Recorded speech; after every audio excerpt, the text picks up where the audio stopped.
Hello, my name is Tiffany Chang, and this is Conductor as CEO, where I take ideas from other industries and share how we can apply them as arts leaders. I imagine a world where leaders help people thrive, feeling more valued, seen, and fulfilled, while knowing that their work truly matters. As a conductor, I take pride in being a leader who empowers and elevates musicians everywhere I go.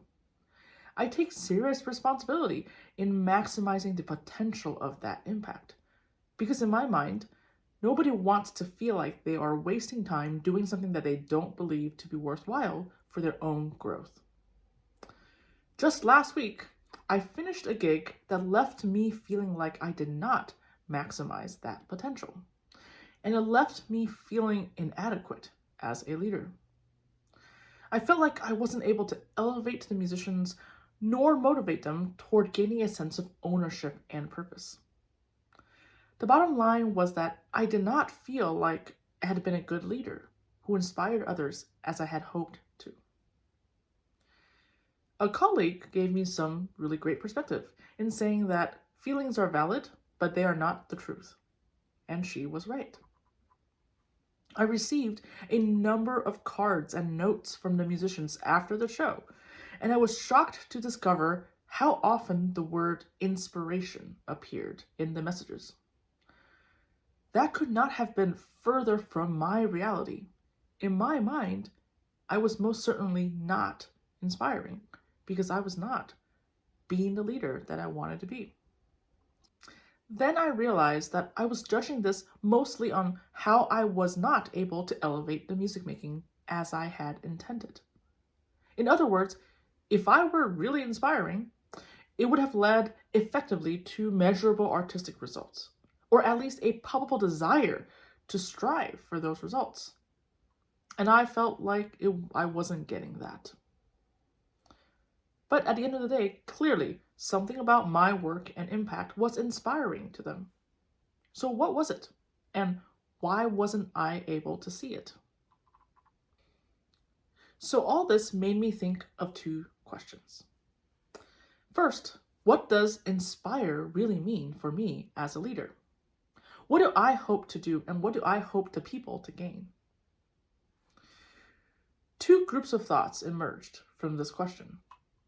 Number one, to inspire means for me to help musicians access something they did not think they had.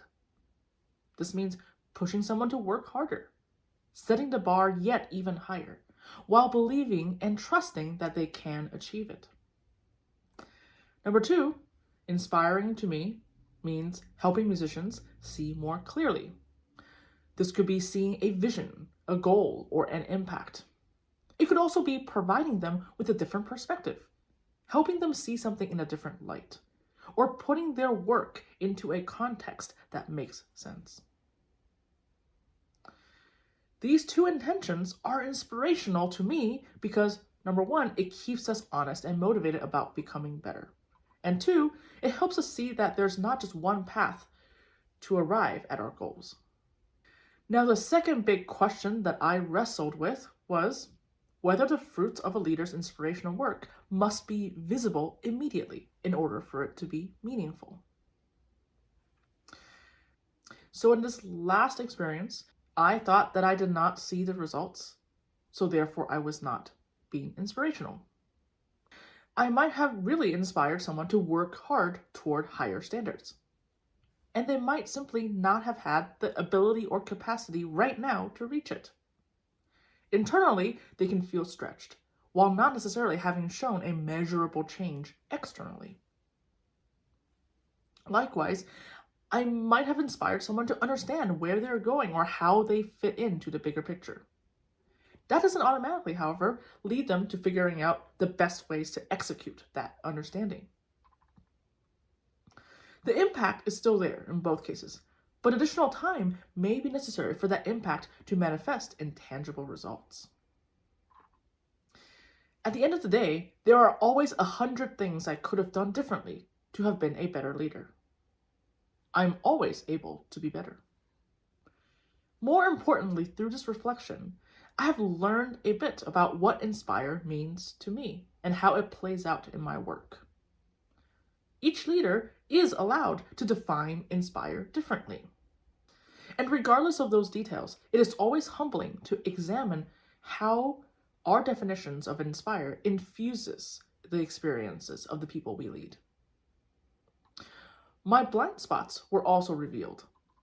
A lesson here is that regardless of the availability of tangible results, I should not dismiss the fact that some sort of impact was perhaps felt and internalized. Just because I did not see the results in the way I hoped for it to be manifested does not mean that it was not there. And revealing that sensation of impact and validating it may be a vital part of the process in how we transform that nugget of inspiration into something that's more visible and tangible. So, what does inspire mean for you as a leader? And are your people feeling it? How do you know that? If these ideas resonate with you, please consider signing up in the link below to receive an email with each new blog post sent directly to your inbox. Thank you and have a great day.